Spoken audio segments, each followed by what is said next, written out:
Well, the Pittsburgh Steelers lose another one, drop their second in a row to the Dallas Cowboys, losing 20-17 last night. Welcome to the Hangover. I'm Daniel. Alongside with me, as always, Shannon White. That was a rough one last night, man. Did you watch it all? Were you able to finish it all? Yeah, I always watch every even if they're getting killed, I still watch every minute of it. I can't walk away. If it's baseball, basketball, I can walk away. But when it's the Steelers, I got because there are only so many games a year, so I watch every second. And yeah, that was a tough one. Yeah, I hear you. I made a not so much a promise to my wife, but I asked my wife to make a promise to me that if any point, because the off season is so long, that if any point I start getting upset because the Steelers play, to remind me Mm-hmm. to embrace this time because I'm gonna miss it later. And so Yep. I was reminded last night multiple times about that because it was not good for me. The Pittsburgh Steelers, as I mentioned, lost 20-17 in a game where probably shouldn't have been that close. The defense, for the most part, until the end, was bend but don't break. And even at the end, they almost had an opportunity to get a turnover. Um, just kind of what were your knee jerk reaction after the game? What were your thoughts then? Do you still kind of feel the same way? I'm kind of not sure what to think. I expected a different outcome. I expected a different effort level, a different game plan being on prime time against a team that even though they seldom ever play is considered an arch rival. And so I expected uh, part of what we saw. I did expect, really aggressive pass rush, opportunistic defense, turnovers, creating turnovers. I thought TJ'd have a good game, and Herbig till he got hurt, which has been the theme of this season: injuries, injuries, injuries. But I didn't like the passive pass coverage. They were like living in their fears again. They had even Porter lined up way off. They're starting to do this softer zone or off man again, which I don't like.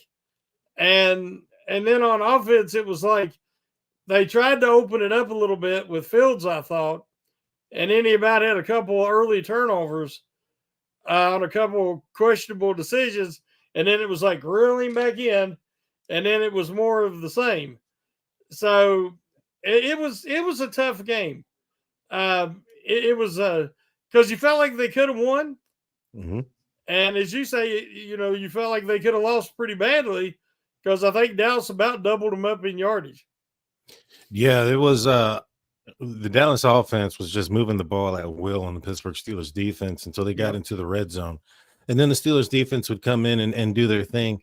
In my opinion, I think the reason why the defense is playing in the manner that they're playing, especially in the secondary, one is also, nutrition up front. But the other reason, I think they're trying to protect somebody in the secondary, and I think it bit the Steelers pretty bad this past week, yesterday night or last night.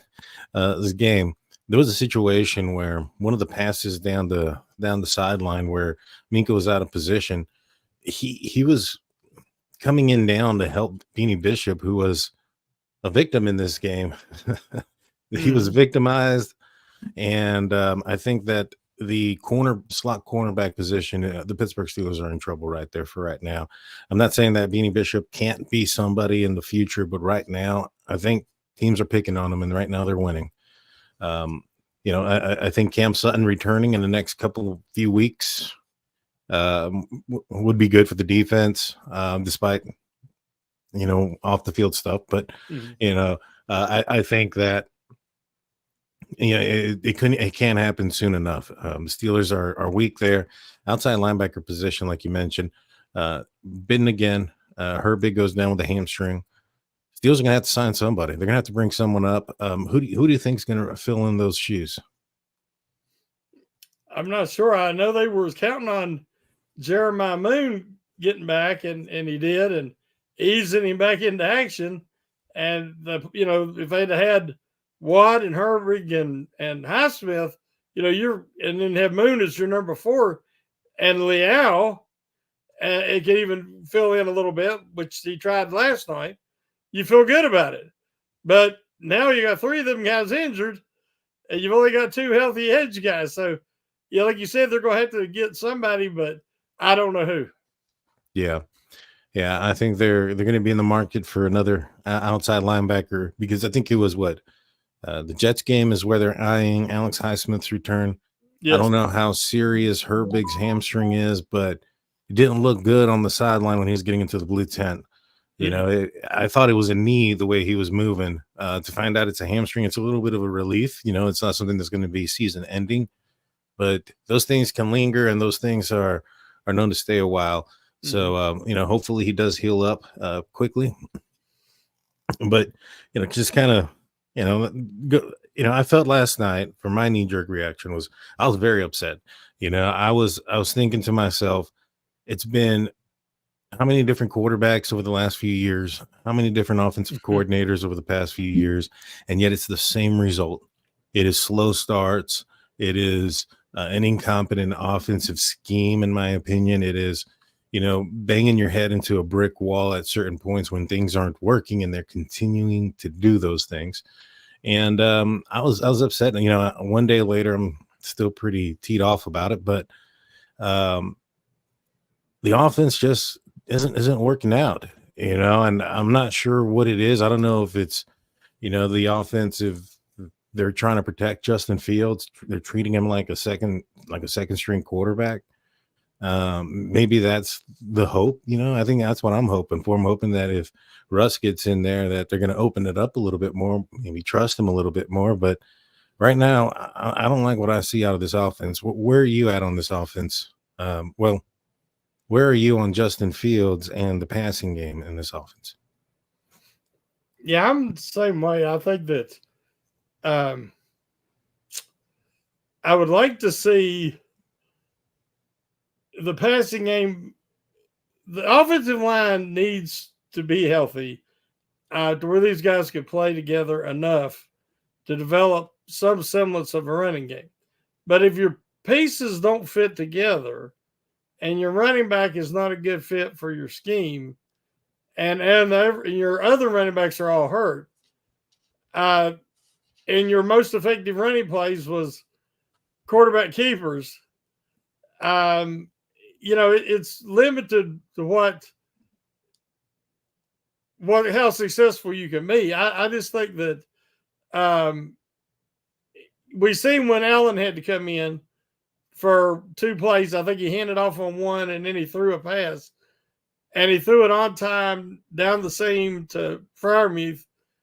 And it wasn't anything miraculous, but it was just delivered on time in rhythm, and it was a very effective play. If those plays are there, and Fields isn't seeing them, because after you play behind a bad offensive line, as we've seen in the last few years, sometimes guys, it affects their vision, and it speeds up their clock. And now we seen him at times staying in there last night though. Mm-hmm. And I don't know if he wasn't seeing anybody open or they wasn't. I haven't seen any of the film to say for sure. But it was almost like, oh well, you got to take Allen out now because he that was like the first really crisp pass of the night. I don't know. I know that everybody's still saying, well, you get a wide receiver too. I just think the problems go deeper than that. I think Arthur Smith did not have the right personnel to fit his system in Atlanta, especially at the quarterback position, as we know, and that kind of doomed his offense. And I think that I was feeling very, very confident in Fields' development. Even after last week, even though they lost, I thought that he really did an excellent job fighting through everything and leading them back to where they had a chance in that game. But last night was just, again, they could have won. I mean, they had the lead, and all they had to do was stop them. And they couldn't. I mean, the bottom line is they didn't. So I'm not ready to make my final decision on Fields. I know a lot of people are, but I just think that this issue is more than just a wide receiver too.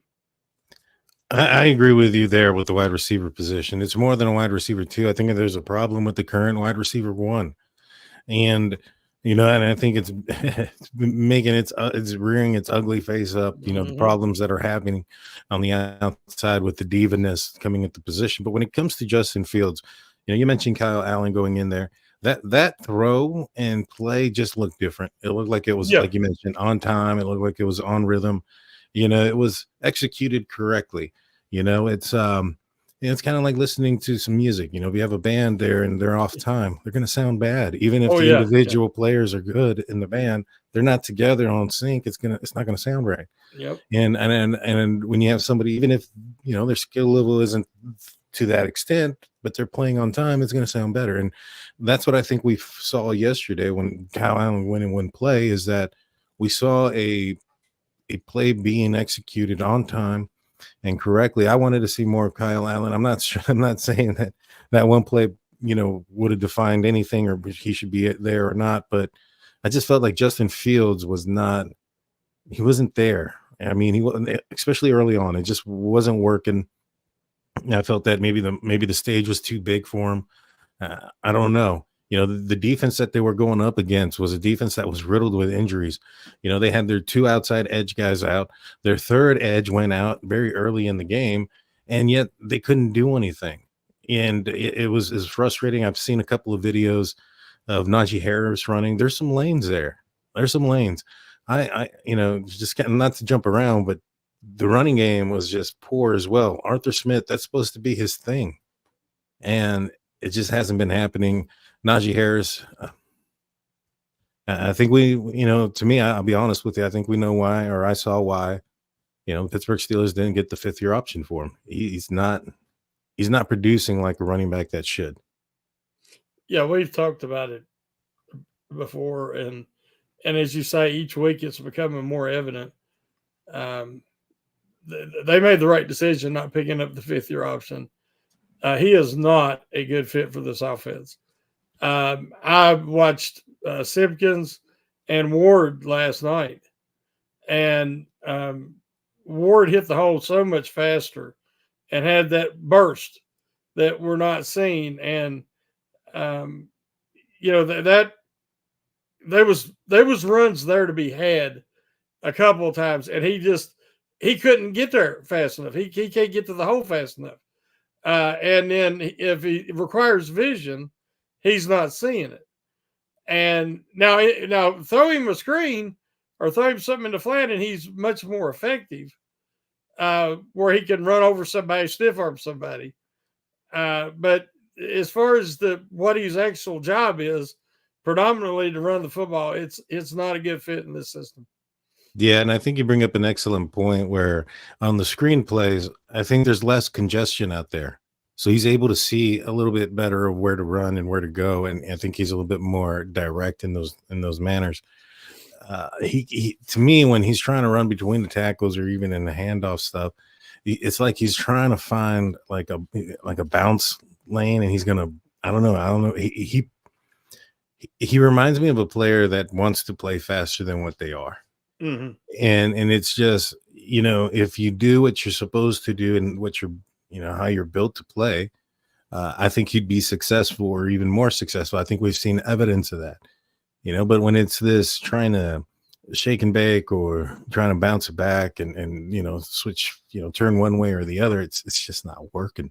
Mm-hmm. And so, offensively, it's horrible. And then you have George Pickens, who can't even get the saying right. It's he put open and then an explicitive always instead of always explicitive open. So yes, he did it backwards for one, and two, I mean, I don't understand why he has this sense of, I don't know, divaness when he's just not producing on the field either. He's running, looks like he's jogging sometimes, no effort. I think that it's been talked about quite a bit that the that he's jogging, that the effort's not there. I think there was something about a tell. If the ball's going to him, he puts the mouthpiece in. If the Mhm. ball's not, he won't. And so I don't know. He had a penalty, or should be penalty at the end of the game, where he tossed the guy down by his face mask from the Cowboys. You think he's going to be there for the next week's game, or you think he's going to end up getting suspended for that? Well, his wallet will definitely be lighter. That's true. It could be a game suspension. We'll have to see. You heard the guy that was involved for the Cowboys when he was leaving the field. He was saying that the Steelers need another receiver because I think he said he was soft. I think was the word he used about Pickens, but it was a punk move. I bragged on him earlier that he was handling the situation with the double teams and the, a little bit extra attention and everything, and offense not really looking for him like they should. I thought he'd been handling things pretty well, but the last two games we're seeing a little bit diva-ish behavior. The last three games, if I'm not mistaken, the secondary of each opponent has called him out. And he's putting a huge bullseye on his back. Even more so being the only top receiver, talent-wise, athleticism, for the Steelers. He's making it worse. And then he goes out and he gets a little ticky-tacky and, after the whistle type stuff, and it's not helping anything. And this is where there needs to be a come to Jesus meeting, Tomlin call him in, get everybody get together and get this thing nipped in the bud now and try to get everybody focused. And I mean, if you watched the Cowboys last night, they were just force feeding the ball to CeeDee Lamb to start the game to try to keep him engaged because he's been having some issues with Dax. So it ain't just our receiver. This is common with a lot of receivers. But CeeDee still didn't have a big game. But just the threat of the Steelers, as you say, they always had Mika trying to rotate, or one of the safeties trying to rotate to lane. It did open things up for other people. Mm-hmm. Well, the Steelers ain't even capable of doing that because, as you said, a lot of times Pickens has a tail and he's not giving the same effort on the plays he knows he's not getting the ball. So that takes away the effectiveness as an decoy even. There used to be a tell with Antonio Brown when he would do his glove thing. It didn't stop him. But Antonio Brown was an excellent wide receiver. He may have gotten the diva-ness and stuff like that, but he could back it up on the field. Yes. At least in the black and gold. Now, I don't know. George Pickens is there. I mean, he had a third down pass that went right through his hands. I mean, one of the easiest passes you can probably catch in the NFL. That's through his hands. And I think he was kind of shown a little bit yesterday. His snap count, he was, I think he had 34. He was on the field for 34 snaps. Just for comparison, Van Jefferson had 47 snaps. Calvin Austin had 44. So he was third on that list as far as time out on the field. In fact, there were some other players. Brandon Johnson was in there. I think he even had a catch or two. I didn't know who he was last night. Yeah, he has a history with Russell Wilson at Denver. And really? So they brought him over from Denver's practice squad, he become available and then they put him on their practice squad. But yeah, I was like, where is Pickens? I said, he must be hurt. But then I know that, we'd seen a little bit of pouting in the third. That's what I noticed it a lot. And then he dropped that pass in the third that you just mentioned. And that's 3 games in a row. Also, these had drops. Yeah. And also a touchdown in there, as we know. So, like I said, it's concerning because he's playing he wants to be a wide receiver one, but there's a lot that goes into being wide receiver one, and that's not how you handle things. I agree. Well, we're going to talk a lot about that and a lot more after we take a quick break. Don't go anywhere. We'll be back right after a few words from our sponsors. YouTube, you know what to do.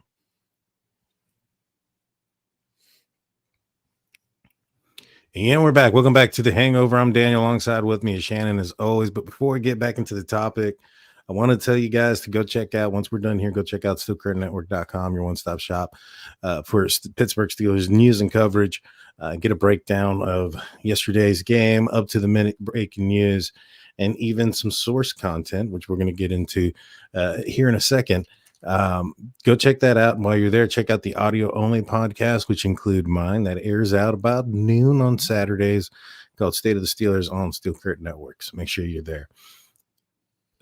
Source news came in earlier. I saw the podcast with Jeff Hartman saying that the Steelers are still in on Devontae Adams, that basically if Devontae Adams don't get traded this week, he's probably going to be a Steeler after the Vegas game. What are your thoughts on the potential trade, the potential, what is it? How do you feel about it? And especially with the potential like capital they'd have to give up to get him. Well, I'm on record as I would not be for the Devontae Adams trade. If you've seen when all this started, he was on the sidelines talking about, I got to get out of here. They're going to get me killed. He's not happy with the offense. He's not happy with the quarterback. And I understand. The problem is, why is he going to be happy in Pittsburgh? Because honestly, the Raiders are throwing the ball and moving the ball better than the Steelers are. And I think he will be in the same situation or worse, because then he's going to have GP and he's going to be happy. And everybody says, oh, they can work together. It'll work out great. And it'll be, more targets for Pickens, and he won't be the main focus. And I don't know. I think it's a lot of wishful thinking. If I was going to give up a lot and go after somebody, I would have wanted it to be somebody younger. And especially if I'm paying that much money, I don't think it's going to fix the situation. But again, my whole thing is, I already wanted to play with Aaron Rodgers again, or he wanted to play with Derek Carr, and he knows these guys and he's had success with these guys. I can't imagine him wanting to come to Pittsburgh. Yeah, I think you bring up a valid point there. The reasons of the why he wants to leave his current situation and come into Pittsburgh isn't a better one, as far as offensive production. So that makes sense. To me, I'm also with you on the same boat. If you were going to trade and you were going to give up quite a bit for a receiver, you should just gotten the thing done with Brandon Ayuk, gave him the money that he wanted, or do whatever it was. I think that's what ended up breaking it, was that Steelers came back in with like 28 million or something like that. And I mean, that's the rumor, at least, that Steelers came back with that. And then he was like, well, let's talk San Francisco. And they ended up redoing their deal. But they should have just gone all in then, on a younger guy that was going to be here for a while. Now, a couple of weeks ago, or maybe it was last week, I had seen a deal there on, I can't remember where it was, but they were bringing up people as possible trade candidates. George Pickens came up as one. I didn't really think that that's a possibility, but after last night's game, do you think there's any chance that, there could be something like that, or with George Pickens could be involved in some sort of trade, maybe even for Devontae Adams?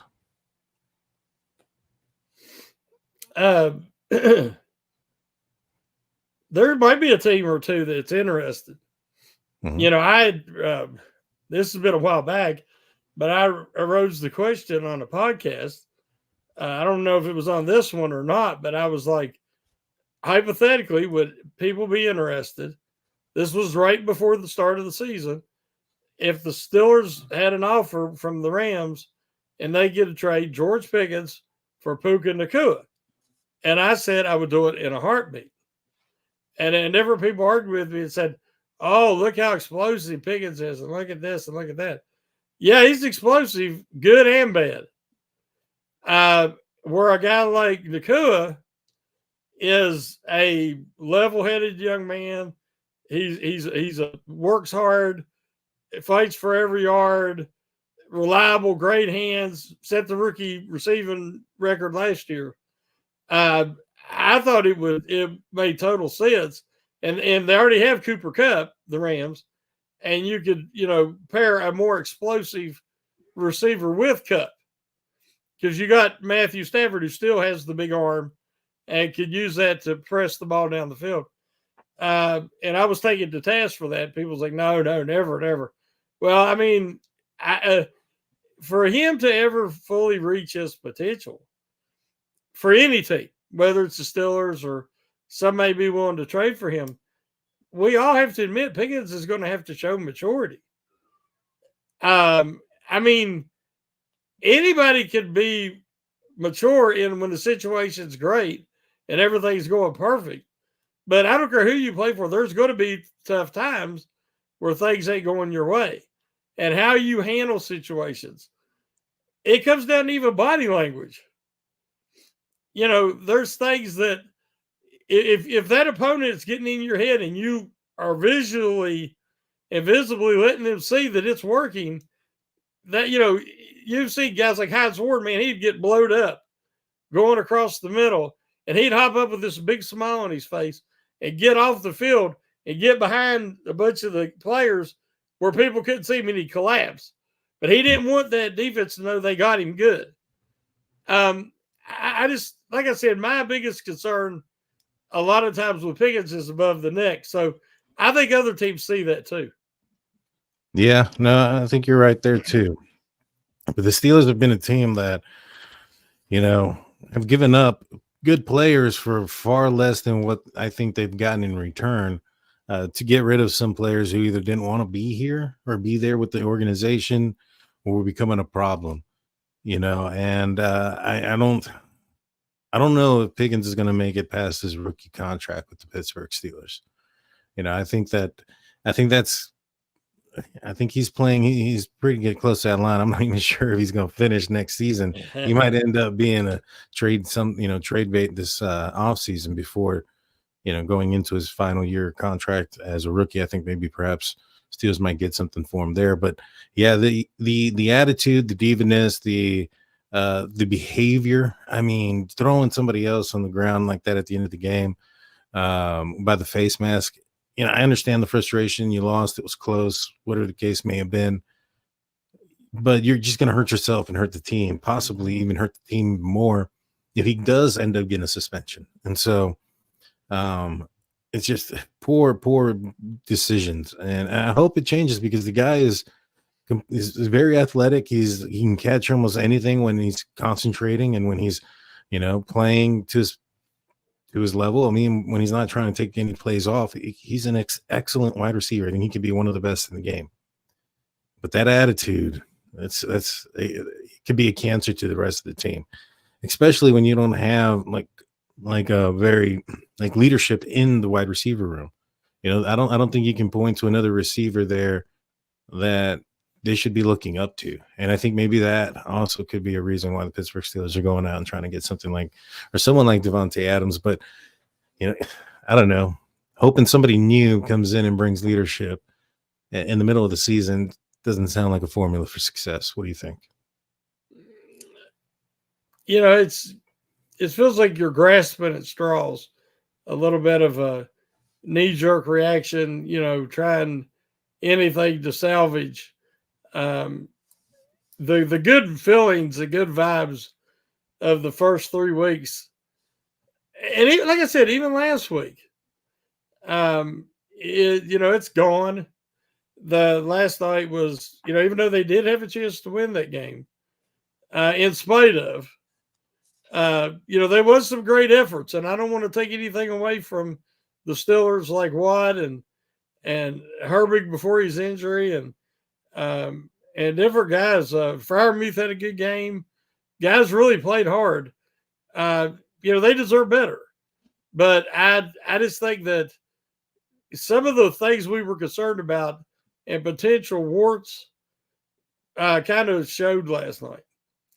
And so now I'm not as confident moving forward. And they definitely need a win against the Raiders, which is not going to be as easy as people seem to think. And people got the Steelers as the favorite in that game. And I don't know if they're so injured right now. I mean, Samalu is you have to get him back in the lineup, and they did. But on that one play last night, oh man, he got bulldozered, and I'm sure it's just because he's rusty, and he just wasn't. He was, he got caught off balance. But that's what happens when you're playing musical chairs at your most important position of cohesiveness, and guys had to pick up slack and try to cover. And I thought Frazier and McCormick played a solid game for the most part last night. He had time to throw. Of course, Dallas didn't have their two best pass rushers.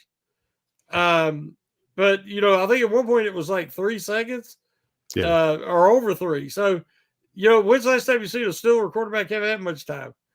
So, but if there's nobody open or he can't see it, I don't know which it was. It might have been a little of both. Yeah, no, I agree with you. And when you talk about the injuries on defense, did you notice, TJ Watt grabbing towards the hip, at certain points towards the end of the game?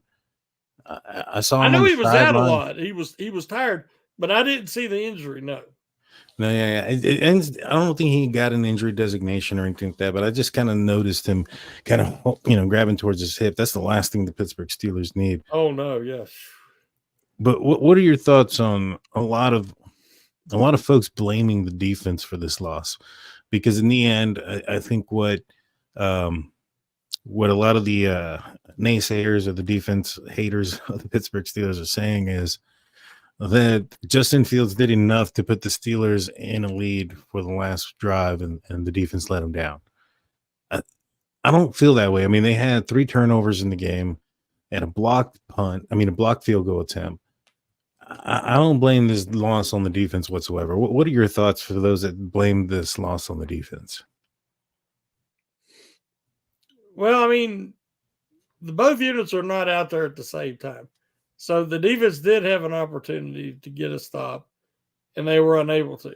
But if we watched on the last drive of the game, guys were going in and out like crazy. Watt had to leave the field a lot because they were exhausted. Because I think Dallas run 70-some plays and the Steelers run high 40s or 52. It was a pretty big discrepancy that the defense was stuck out there. Now, part of that's because they couldn't get off the field on third down. Dallas, I think, was 9 of 15 on third down, whereas the Steelers was like 3 for 12. So you're not keeping the ball on offense, and you can't get off the field on defense. And to me, it just looked like a tired, injured, depleted defense on that last drive. Yes, they could have stopped them. I mean, Roberts did a Superman leap and knocked that ball loose, and just Dax beat Killebrew to the ball. I mean, that's all he could say. I mean, that could have ended the game right there. And wouldn't that have been a fitting Steeler victory if Roberts could have, won the game for him like that? But I'm not going to throw this on any one position or any one player because that's not fair. It just, I said before and I say it again, that injuries will derail a promising season, and it's really starting to accumulate, pile up on the Steelers. Yeah, I felt like throughout the game that, yes, the Cowboys' offense was moving the ball in the Steelers' defense, but I thought a lot of that also was possibly because the offense just wasn't, living up to their end or keeping up to their end of the deal there. Mm-hmm. They were out on third downs, like you mentioned. I think Fields had like 130 something yards passing. The defense was on the field a tremendous amount, and so I did think nutrition and exhaustion played a toll in this game. And even Minkah Fitzpatrick, he wasn't even in there the entire game. He had to come out for a couple of plays. That's how many plays they were in. I believe it was 76. I want to say something like that. 76 plays on defense. Yeah. The only person to have played all 76 was Patrick Queen, inside linebacker for the Pittsburgh Steelers, who what did you think about his performance this week? He's been kind of also under the microscope a little bit. I don't think he's had a season that any of us expected. Mm-hmm. I don't think he's had the season he expected. I still believe the green dot affects him negatively. I'd like to see that change, especially if Peyton Wilson's going to be out there as much as he is, because I do think that it doesn't impact Peyton Wilson the same as it does Patrick Queen. And I just want to see Queen fly around, and he likes to play more like a Landon Roberts than he does Cole Holcomb. And Cole Holcomb is cerebral, and he likes that green dot. And I think Peyton Wilson can handle the green dot. I don't think that it's something that Patrick Queen likes. I seen him, in the scrum a lot more, I thought, last night. But it's, again, the way that the Dallas was running that offense, he was getting matched up a lot with Ferguson, the tight end. Him or Wilson one was chasing Ferguson quite a bit. And I thought he looked more comfortable last night than he had in a couple of weeks. But he's not there yet. I think he hopefully will get there, but no, he's not there yet. Yeah, no, I agree with you on that one. Just overall, just kind of thinking about how the game went in and how it ended up. Steelers, like you mentioned, did have the opportunity to possibly get it in there. And Landon Roberts hit the ball out. Killebrew was out there on that play. He was the one that was closest to almost recovering the ball. But overall, yeah, I mean, I think there's going to be a few players added to this roster in the next couple of days, an outside linebacker, maybe even a running back. As much as, we saw from Champlin and Jonathan Ward, I think he had 2 rushes for 9 yards. One of them was long of 7. So that talked about the burst he had. I don't know, man. I just hope that Jaylen Warren comes back pretty soon. He can come back fast enough, him and Cordell Patterson. I think that with those 2 guys in the game, I think it benefits Naji Harris as well. But it's going to be tough. I mean, I think after the first 3 weeks of the season, or the first 3 games, I know I was pretty confident. My confidence has been shattered. Yeah. I don't know if they're going to win this game that's coming up. I don't know. Where are you confidence wise? Same. I was, as you said, I was very confident. But the defense,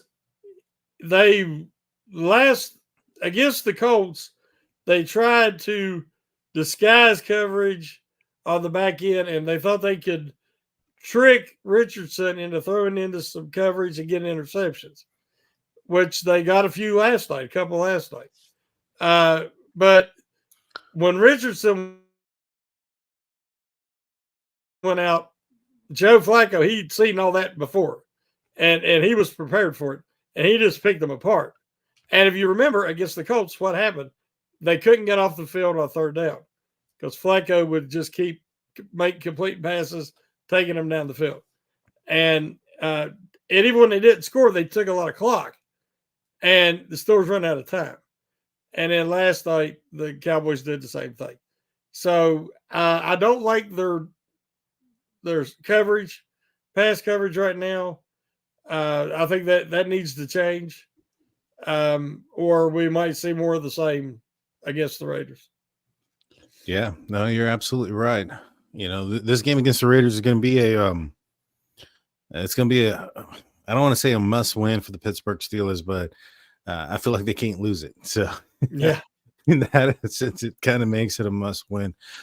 Something that I noticed during the broadcast last night was that they brought up Russell Wilson was going to be healthy this upcoming game, that this is a game that maybe perhaps he was eyeing as to coming back from the calf injury. Who do you think the Steelers are going to? Where do you think the Steelers are going to go at the quarterback position for Vegas? I know a lot of people might go, think that maybe the Steelers should stick one way or the other, but how do you think the team is going to actually go? I think that if you're going to make a switch, you got Samalu. I don't know of any new injuries on the offensive line. So you might finally have the same starting group 2 weeks in a row. And then if you're going to make the switch, I don't know if Crosby's playing or not. But the Raiders pass rush is pretty much Crosby and a few, so it might be the game to do it. Because like I said, I didn't expect Fields to play so much this year. And I was very encouraged by the first 3 games. And I was encouraged last week with the comeback at the end. Last night, when they loosened the reins, he got a little loose with the ball. And a lot of the passes sailed a little bit, and he threw into coverage. And, again, when they can't develop this running game, it hinders. And you have to make the quick reads. And it's something I think he's getting better, but he's not there yet. And if they think Wilson can and can do what we saw Allen do when he come in, and and quick, on time, in rhythm, this might be the week to do it. I agree with you, and I think that to me, I think we're going to see Russ, man. I really do. I think if he's healthy enough to go, I think he's going to end up being the guy. I think that's who the Steelers are going to go with. Mike Tomlin has been, all but hesitant or anything other than hesitant when it comes to saying that Justin Fields is a starter for this team. When it comes to the depth chart, it's Russell Wilson. And the only thing that Tomlin has said on the topic before, outside of, hey, I don't have to make a decision about anything because there's no decision to be made while Russell Wilson, is injured, kind of tells me that all in all that they still see him as QB1. And the way that the offense has been ran, in my opinion, it's been ran in a manner where, it's not to lose any games. It's not been the loosen it up, let him throw the ball around, let him, let Justin Fields cook, so to speak.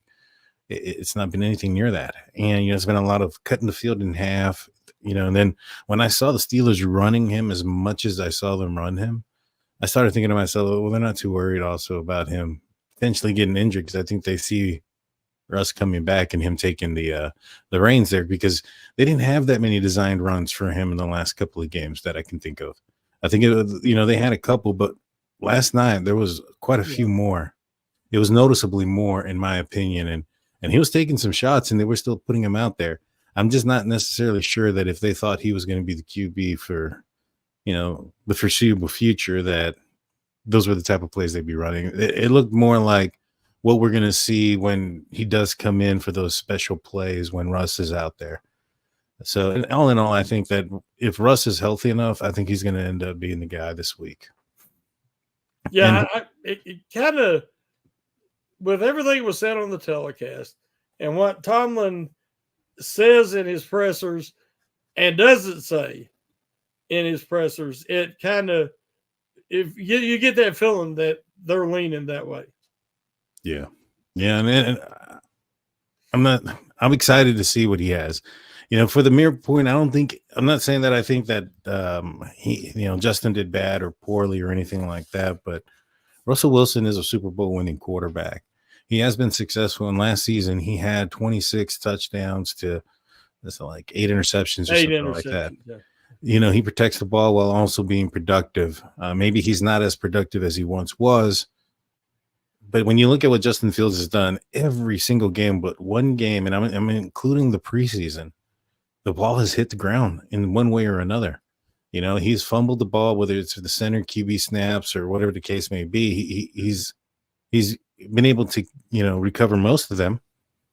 But it's every single game there's something that happens, and I'm just, I'm ready to see what Russ has, and if it's, the same or he's getting just beat up behind the offensive line and he can't protect himself, then obviously, yeah, make the better move there. But I want to see what he has. Yeah, last night was a great opportunity for Fields to seize control. And even though he did have him in the lead going into the when Dallas got the ball back at last drive, I don't think that it was a solid enough performance to make anybody think, okay, he's got to be named the starter. Now, I still have more faith that he could be the long-term answer just because of the decade age difference between him and Russell Wilson. Yeah. But the Steelers can't afford to lose 3 in a row in this early part of the season because we know what the second half is going to look like. So, it leaves the door open, and Tomlin keeps the door cracked. He will not shut the door. So I think that he is going to make the switch. Yeah, I do too. And, and if he doesn't, I'm still going to be cheering on Justin Fields. Oh, yeah. As if he was the only option or if he was the best option. It doesn't matter. Whoever's in the game at the time, I'm going to be rooting for. I'm excited to see what the Steelers might have. And I'm excited, or maybe not so much excited, but like hopeful that there's more to this offense. And we're just maybe perhaps those reins on Justin Field were a lot tighter than we maybe have anticipated or thought when we were watching the games. But, the Steelers lose another one. They're 3-2 going up against the Las Vegas Raiders. Any final words for everybody before we call it a show there, Shannon? No, I went into this season with realistic expectations, I believed, and I wanted them to find their quarterback. I wanted them to implement this new offense, build this offensive line. All that can still be accomplished. The early success got me a little accelerated my excitement to thinking that, hey, it's happening. Well, they can do something this year. And now I've been brought back to reality a little bit and realize that there's still a lot of work to be done. So, but we're just going to take it one game at a time. And Sunday's going to be an important one. Yes, sir. Yes, sir. It's definitely going to be an important one. Guys, don't forget again, go check out SteelCurtainNetwork.com. Go check out my audio podcast. You can see how wrong I was on Saturday because I was very wrong. Well, I appreciate everybody. I know you're not feeling too well, Shannon, but if you can, would you take us out? Woo!